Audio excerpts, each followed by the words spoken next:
Okay, so 10.5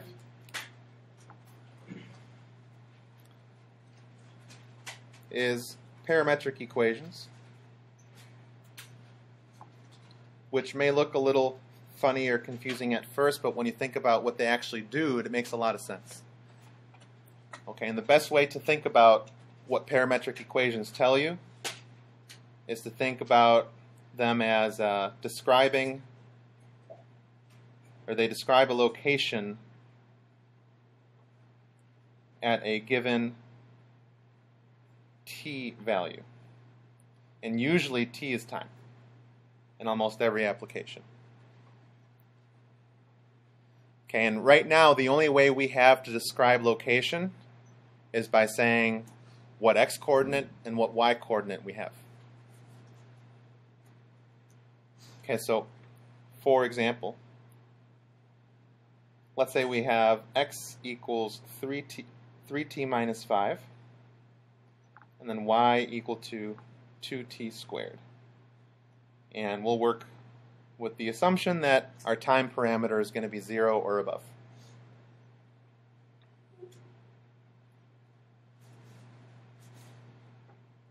Okay, so like I said, easiest way to understand what this actually means. Think about a location at a given time value. So what we can do is actually produce a table where we put in several values for time, starting at what? 0. And then maybe we do 1, 2, 3, maybe 4, just to get an idea of what's going on. And then at each of those time values, we're going to get an x coordinate and a y coordinate. So if you were to plug 0 into x, what do you get? Negative 5. If you were to plug 0 into y, what do you get? 0. You guys get the hang of this? Fill out the table on your own. Give you a minute. All you do is literally plug in the time values or the parameter values into the t, get an x, get a y.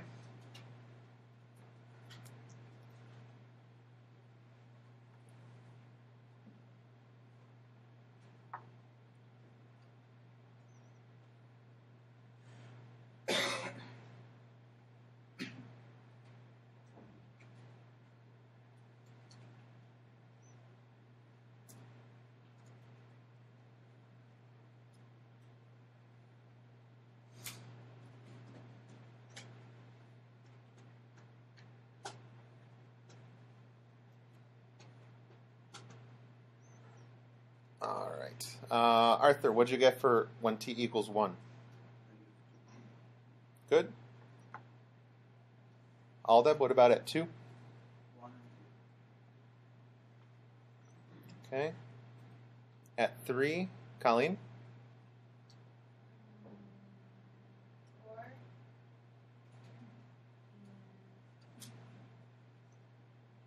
Good. And last one. Nikki, do you have that? 7 and 32. Good.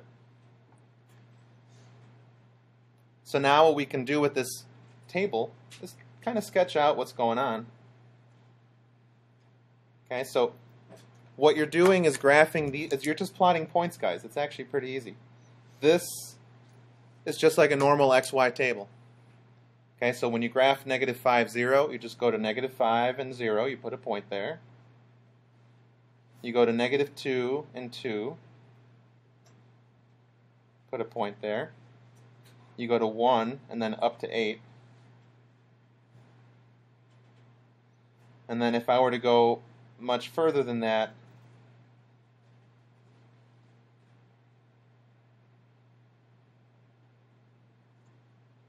kind of off the grid here. So do you guys kind of see the shape here? Looks something like this.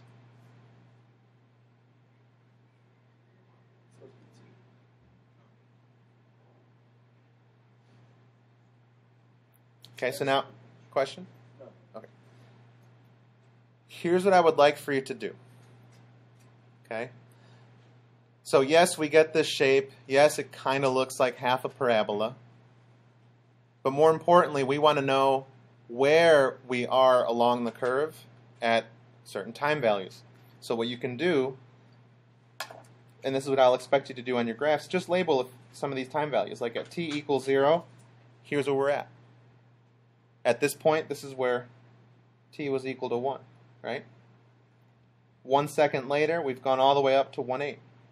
So now, here we are at t equals 2. Okay, and then what you can do, if this is a particle or something that's moving along this path, you want to indicate the direction. So what you can do is kind of put little arrows along the curve. So this indicates that it's moving this way. Okay?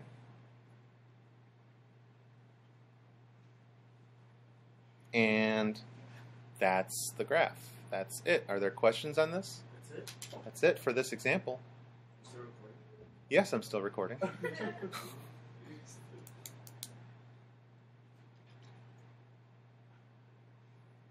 Okay, so here's what I want to show you. On your graphing calculator, now you're going to learn some of these new nifty buttons that you've never really pressed before. Turn on the calculator. Yes, press the on button. That's step 1. I believe it's going to be under mode. And somewhere in the mode menu, there should be a row that says like func, par, pol, right? Func stands for function. Par stands for, what do you think? What are you doing golf? Parametric. Parametric. Okay. So go ahead and switch your calculator over. Instead of function, put it on parametric mode. Not paramedic, parametric. So make sure you highlight parametric mode. And now if you press y equals, actually, can I borrow someone's calculator? Because I can You put should borrow mine. this on. I'm sorry. Take your hands.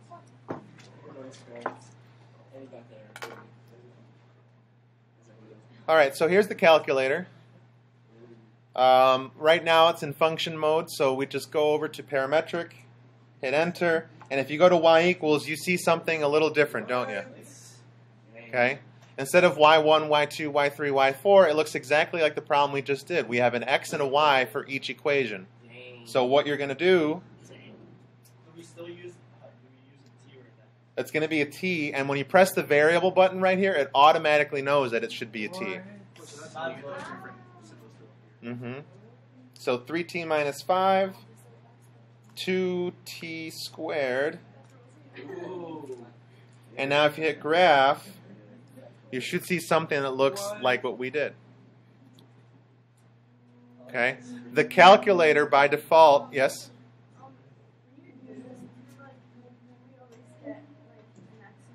Yes, always. And we'll do another example. It's a little different, but you'll see x equals y equals every time. Okay, so that's how you know. If it's x equals, y equals, and you got t's going on, if you want to use a calculator, switch it over to parametric mode, and you kind of see what the shape is. By default, your calculator only does 0 and above. Okay, because it thinks of it as a time parameter, so it's not going to plug in negative values for t. However, if you press the table button, or go to the table menu, okay, it does give you those values in case you want to know, but again, it only graphs by default 0 and above. Okay, and that's what we're going to do in this class too, 0 and above, unless the problem says otherwise. Question?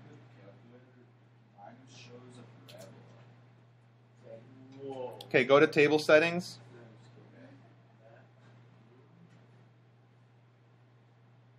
Actually, go to window.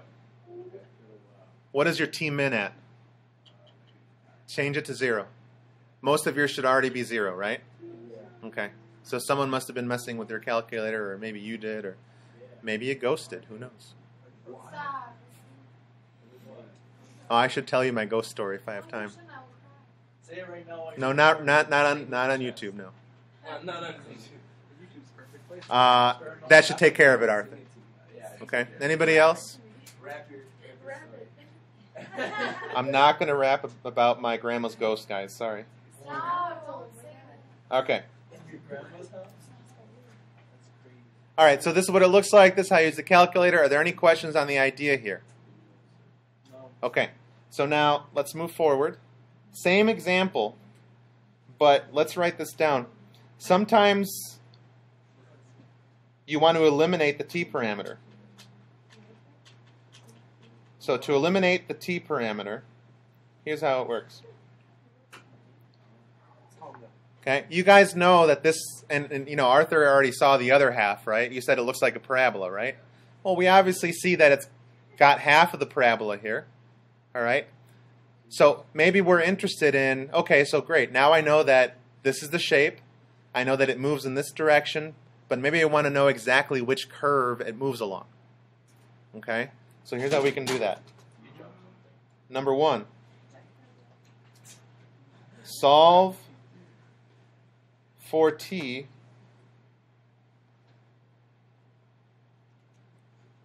to plug into the y equation. This is one way to do it.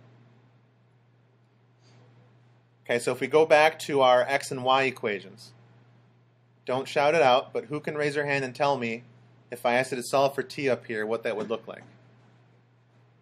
1, 2, 3, 4. Nikki. X plus 5 all over 3. You guys see how she got that? Right? Just add 5, divide by 3. This is what t is equal to. Okay, so that's the first step. And now what we're going to do is take this guy, plug it into the y equation, which is y equals x, or y equals 2t squared. So since y equals 2t squared, we're going to go ahead and plug it in. So now it's 2, and instead of t, x plus 5 over 3 squared. And for our purposes, you can leave your answer like this. If you really want to see what this is, though, we can turn it into, so this is okay. You can turn this into 2/9 times x plus 5 squared. Do you guys see how we did that? 3 squared is 9, so I'm just putting it out in front, and then leaving the x plus 5 squared. Okay, yes? To eliminate the parameter t and know what curve we're actually on. Well, because now, look, you guys, what shape is this?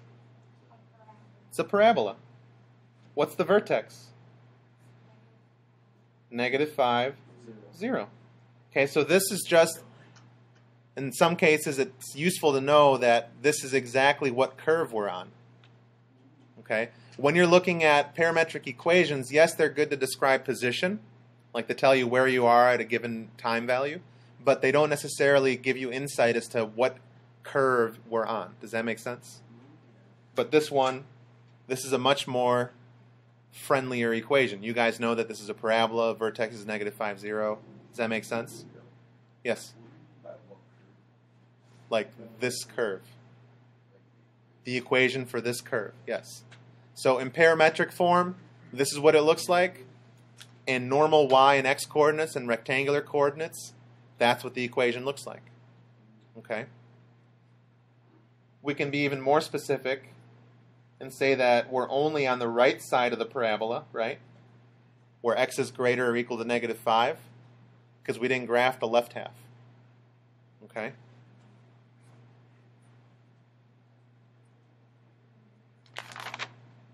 Are there any questions on that? Okay. Let's try another example that's a little different, but same idea. And then that's it.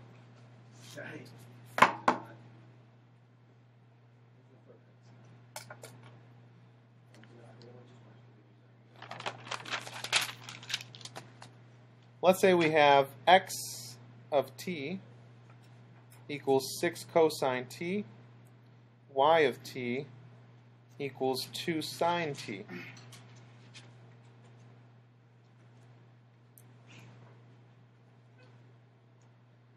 Okay, so going in, okay, great, we see some trig, but we may not know what shape this is or what it's doing, so we'll do the same idea.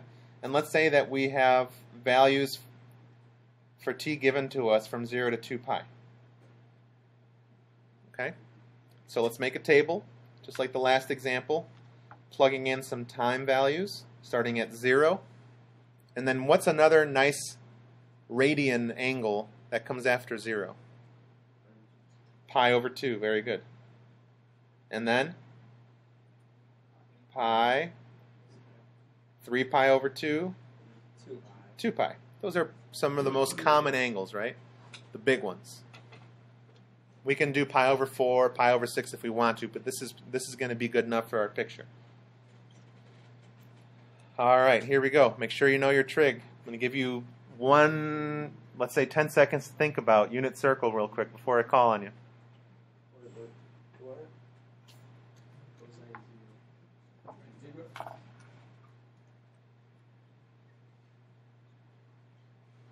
All right, John, you ready? When you plug in 0 into x, what do you get for x? You do not get 1. Cosine of 0? Is? 1. Yes. Yeah, and 6 is 6. There you go. I'm pretty sure I asked what you get for x. What's the y coordinate, John?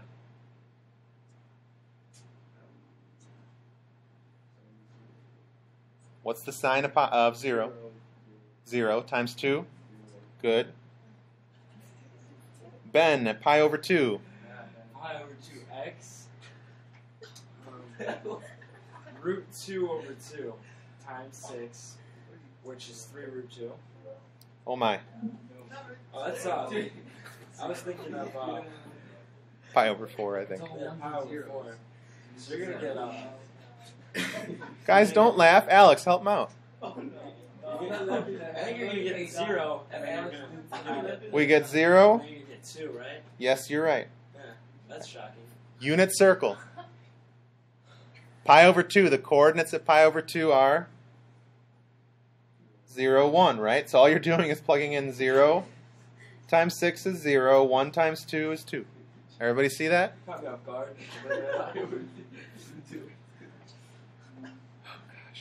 I don't even know if I... All right. Brian, can you help us out with pi? What do you get when you plug in pi? What's cosine of pi?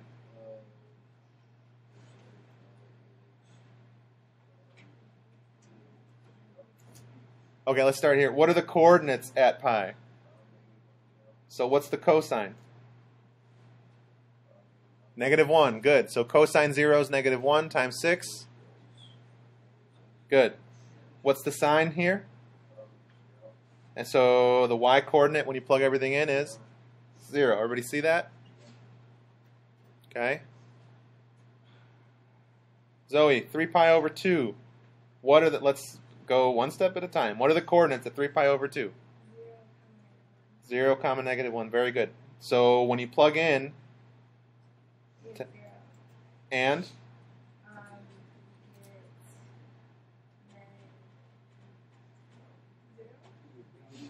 don't listen to your neighbors, do it yourself. What is it? Good. Last one, volunteer. It's the same one as Nathan. one. And Jimmy was whispering, he's just like, hey, John. 6 and 0. Thank you. Everybody see where these points are coming from? Yes. Okay. Graph. Let's check it out. 6, 0. 0, 2. -6, 0. 0, -2. And then back to 6. Here we are at t equals 0. Here we are at t equals pi over 2. At t equals pi. At t equals 3 pi over 2. And then we're also back here at 2 pi. So we start here and we rotate which direction? Right. Left. Left. Up or down? Up. Think of a clock. Counterclockwise. So we go this way and we come back. That is not the very good shape, but let's pretend that it is. Put directions on here.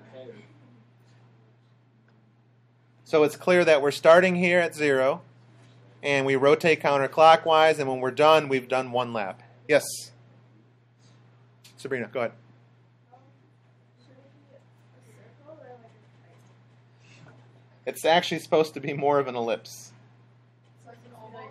Yeah, it's more like an oval because think about the dimensions, right? 6 right and left, 2 up and down.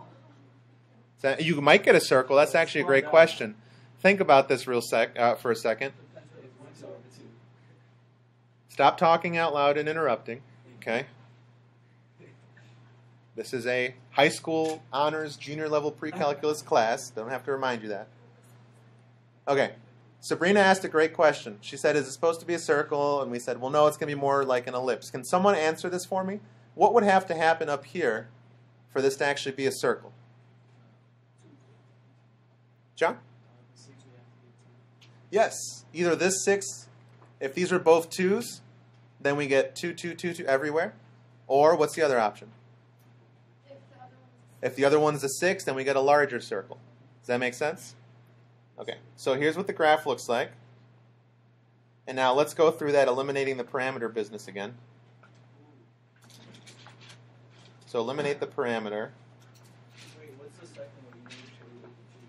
That's what we're doing now. Oh, Same problem, but it's a different method to eliminate the parameter.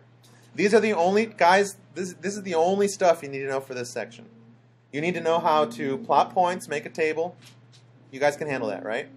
You need to know how to eliminate the parameter like we did in the first example, which all you do is get t by itself, plug it into the other equation. Done, right? And then here's the new method, which really you only use for this kind of problem where you got some trig. Okay? And here's why. If you try to get t by itself here, what is your first step? We'll talk about it. We won't write anything down, though. Divide by 6. So now x divided by 6 equals cosine t. And then you do inverse cosine, right?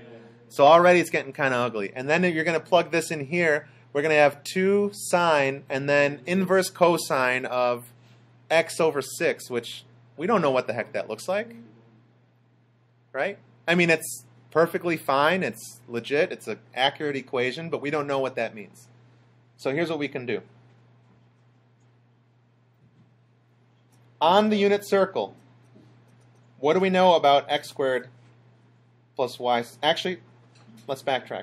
What do we know about cosine squared plus sine squared? it's equal to 1. Very good. You guys remember the big identity. Cosine squared plus sine squared is equal to 1. So first, we're going to use this to solve for cosine t and sine t.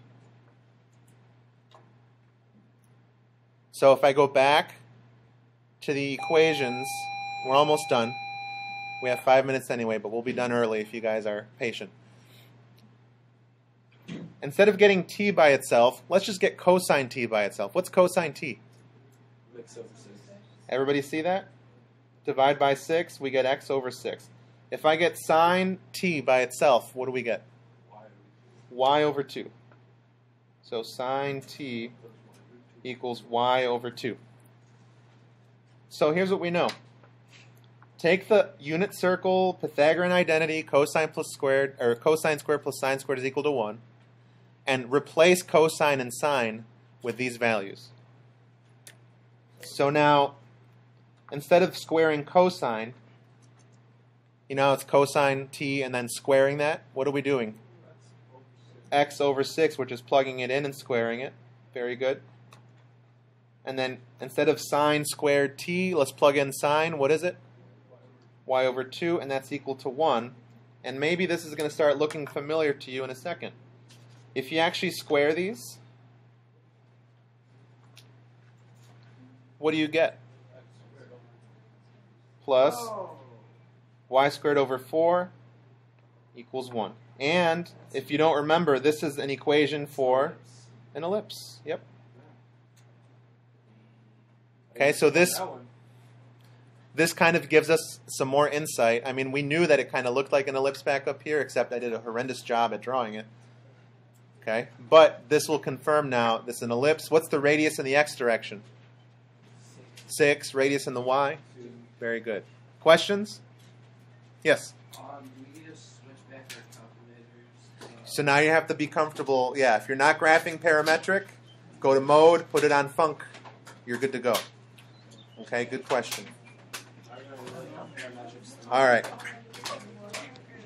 See you guys tomorrow.